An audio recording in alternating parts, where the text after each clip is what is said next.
Hello viewers, the learning hub Bangla YouTube চ্যানেলে তোমাদের সবাইকে স্বাগত। আশা করি সবাই ভালো আছো। আজকে আবারও এক্সেলের উপর খুব দারুণ এবং ইউনিক একটা টিউটোরিয়াল নিয়ে চলে এসেছি। তো শুরু করার আগে একটা কথা বলে নিই যে যদি আমার চ্যানেলে তোমরা নতুন হয়ে থাকো তাহলে চ্যানেলটিকে অবশ্যই সাবস্ক্রাইব করবে আর পাশে থাকা বেল আইকনটা প্রেস করে রাখবে। তাহলে যখনই নতুন কোনো ভিডিও আমি আপলোড করব তোমরা সঙ্গে সঙ্গে নোটিফিকেশন পেয়ে যাবে। তো চলো শুরু করি আজকের টিউটোরিয়ালটি।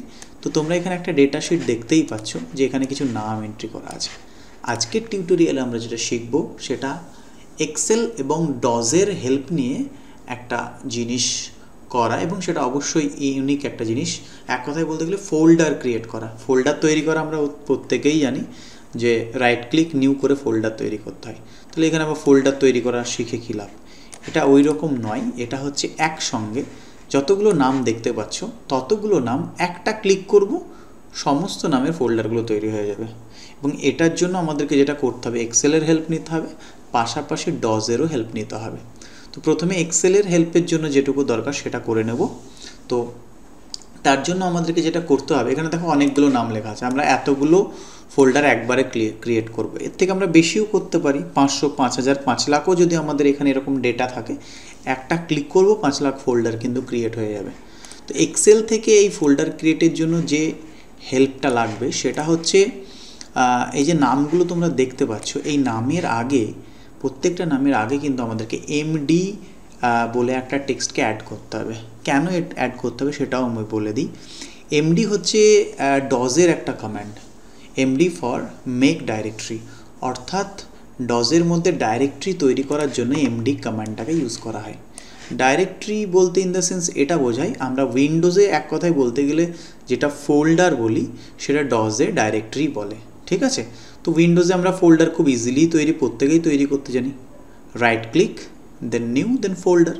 বাট সেক্ষেত্রে একটা ফোল্ডারই হবে, বাট আমি চাইছি একসঙ্গে 100 ফোল্ডার তৈরি করব। তো তার জন্য আমাদেরকে ডজেরও হেল্প নিতে হবে, আবার এক্সেলেরও হেল্প নিতে হবে। তাহলে প্রথম আমাদের এক্সেলের যে হেল্পটা নিতে হবে সেটা হচ্ছে যতগুলো নাম আমি এখানে এন্ট্রি করে রেখেছি, 10টা, 20টা, 10,000 বা 5,000 হোক না কেন, প্রত্যেকটা নামের আগে এমডিটাকে ফার্স্টে অ্যাড করা। তো এই কাজটা আমাদেরকে করতে হবে এক্সেলে। তো তার জন্য ফার্স্টে আমরা করব যতগুলো নাম আছে সেটাকে সিলেক্ট করে নেব। অলরেডি দেখো আমি সিলেক্ট করে নিয়েছি। এইবার কিবোর্ডে গিয়ে আমরা প্রেস করব Ctrl+1। তো Ctrl+1 যেই প্রেস করলাম, দেখো এখানে আমাদের ফরম্যাট সেল যে ডায়ালগ বক্সটা আছে সেটা কিন্তু চলে এসছে, এবং এখানে প্রথম যে নামটা আমার রানা আমাদের সেটা দেখো এখানে দেখাচ্ছে। এরপর আমরা কি করব, কাস্টমে চলে যাব। কাস্টমে গিয়ে যে জেনারেলটা আছে সেটাকে আমরা ডিলিট করে দিলাম। এরপরে ডাবল ইনভার্টেড কোটেশনের মধ্যে আমরা লিখব এমডি, লিখে দিলাম। আবার ডাবল ইনভার্টেশন কোটেশনটাকে আমি ক্লোজ করলাম, দেন স্পেস দিয়ে লিখব @. তো যেই @টা আমি ইউজ করলাম, দেখো স্যাম্পলে অটোমেটিক্যালি এখানে চলে আসলো এমডি রানা। ওকে, তার মানে প্রত্যেকটাতেই এমডি অ্যাড হয়ে যাবে। ওকে করে দিলাম। দেখো যতগুলো আমাদের নাম ছিল সব নামের আগে কিন্তু এমডি চলে এসছে। এটা কেন করলাম এখনই বুঝে যাবে, কারণ আমরা এই ফোল্ডারগুলো তৈরি করতে চাইছি। তো এই ফোল্ডারগুলোর আগে এমডি লিখে নিলাম, তার কারণ হচ্ছে এমডি ফর মেক ডাইরেক্টরি। এবার এই নামটাকে আমরা কপি করে নেব, দিয়ে একটা ব্যাচ ফাইল তৈরি করব। তো তার জন্য প্রথমে সব নামগুলোকে কপি করে নিলাম, Ctrl+C, দেখো কপি হয়ে গেল। এবার আমরা মিনিমাইজ করলাম, মিনিমাইজ করার পর Windows+R প্রেস করলাম। দেখো এখানে নোটপ্যাড লেখাই আছে, না লেখা থাকলে এখানে তোমরা লিখে নেবে, দিয়ে ওকে করলাম। তাহলে দেখো নোটপ্যাডটা আমাদের সামনে চলে আসলো। এবার যেগুলো আমরা কপি করে রেখেছি সেটাকে পেস্ট করব, সব নামগুলো। দেখো প্রত্যেকটা নামের আগে এমডিটা এখানে চলে এসছে। এইবার আমরা এই ফাইলটাকে সেভ করব। রাইট ফাইলে গিয়ে সেভে গিয়ে ক্লিক করব। সেভে যেই ক্লিক করলাম, দেখো এখানে দিস পিসি ডি ড্রাইভের মধ্যে সেভ হচ্ছে। তো এখানে আমাদের নাম চাইছে, আমরা একটা নাম দিয়ে দিলাম ফোল্ডার, FOLDER। এরপরে এক্সটেনশন নেমটা কিন্তু মনে রাখবে .bat হচ্ছে ব্যাচ ফাইলের এক্সটেনশন নেম। ওকে, এইবার আমরা সেভ করে দিলাম।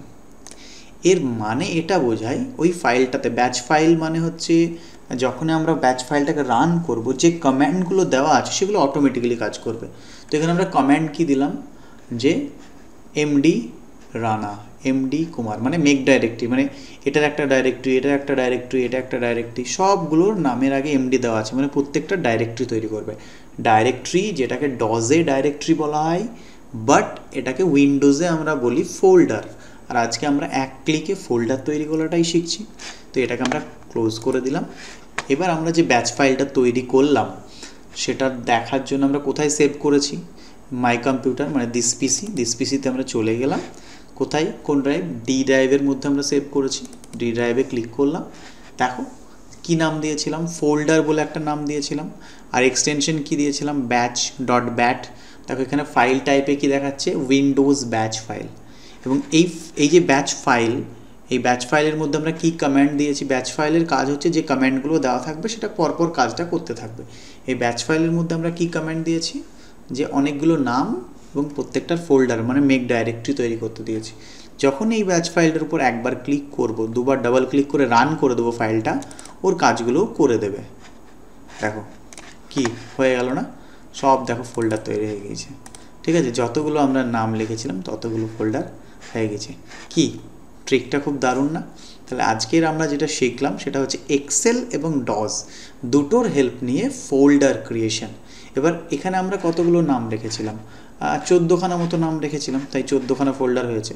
তোমরা চাইলে 40খানা রাখতে পারো, 400খানা রাখতে পারো, 500খানা রাখতে পারো। এক ক্লিকেই কিন্তু অতগুলো ফোল্ডার হয়ে যাবে। তো আজকের ভিডিওটা এখানেই শেষ করছি।